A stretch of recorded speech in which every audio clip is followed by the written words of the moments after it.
Good afternoon, football fans, and welcome back to CFRC at the Lang, Season 2. A little bit of a different setup, but same good football content. And I am honored to be joined here today by fourth-year defensive lineman, number 52, Oliver Jackson. Ollie, thanks for joining me. Thanks for having me. As always, I like to start off every CFRC at the Lang episode by asking the guys about their recruiting journey to Queens. Can you walk me through what your recruiting journey looked like? So I went through my grade 11 year, and I didn't have much recruiting traction after that.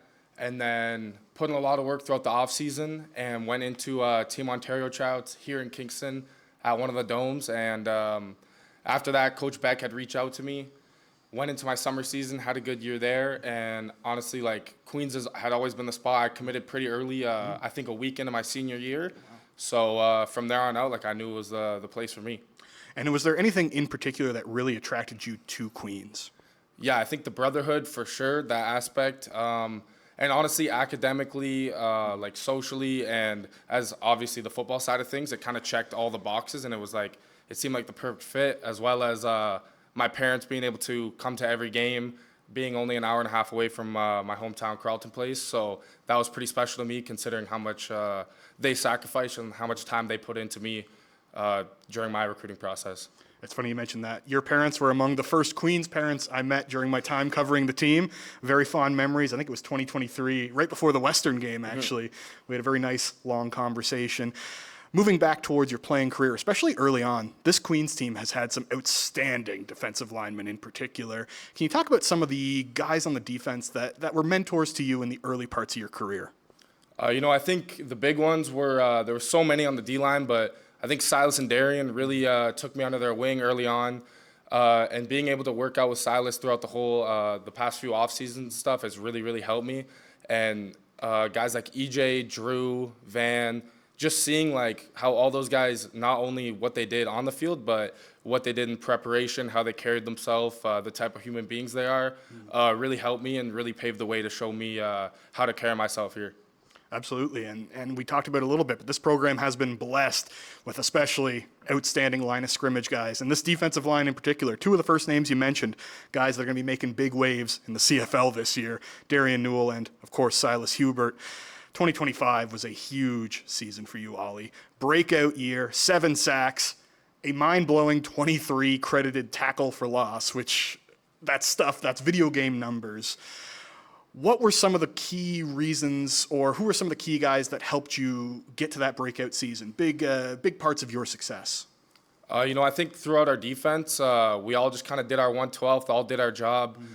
Just throughout the entire defense, our DBs, we had the best DBs in the country, and I think our front seven, our chemistry as the year went on, we just kept getting better and better. And having a guy like Pace, being the quarterback of the defense, really helping out.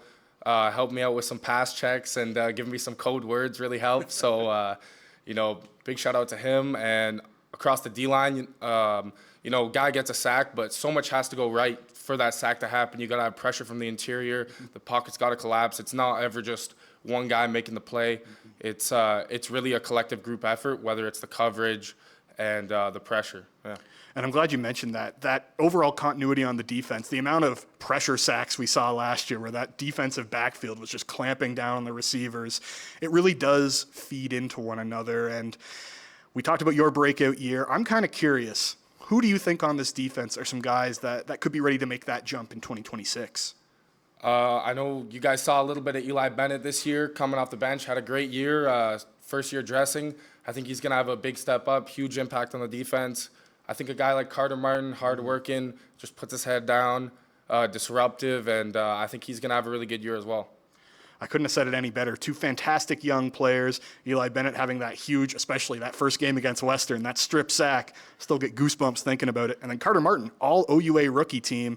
Two guys with a lot of potential and a lot of expectations heading into 2026. But let's talk about your expectations, some of your personal goals for 2026. What would you like to accomplish this coming season? Honestly, I don't really have that many personal goals. The big thing is just to win the Vanier Cup. That's why I committed here, to bring a Vanier back to Queens with all the guys. And I don't whatever comes personally, like that's a blessing, but really just focused on winning as a team. Yeah, so putting more focus on the team side of things. Very consistent. Most guys give me that same kind of idea, but I think that's why this program has been so successful over the past couple of years in particular. Well, Ollie, thank you very much for your time. It is a pleasure, as always, to speak with you. And thank you, folks, for joining us. And hey, stay tuned. We got a lot of great Queens football video content coming your way all summer long, leading up to August 30th on the road in Toronto. Ollie, any closing thoughts before we send the people on their way? It's going to be a great year. We're going to come out flying, and we're just taking it one day at a time, 1 week at a time. But we're chasing greatness this year. I couldn't have said it any better than myself. On behalf of Oliver Jackson and Jesse Bell, thank you, folks, for joining me. I'll see you again soon.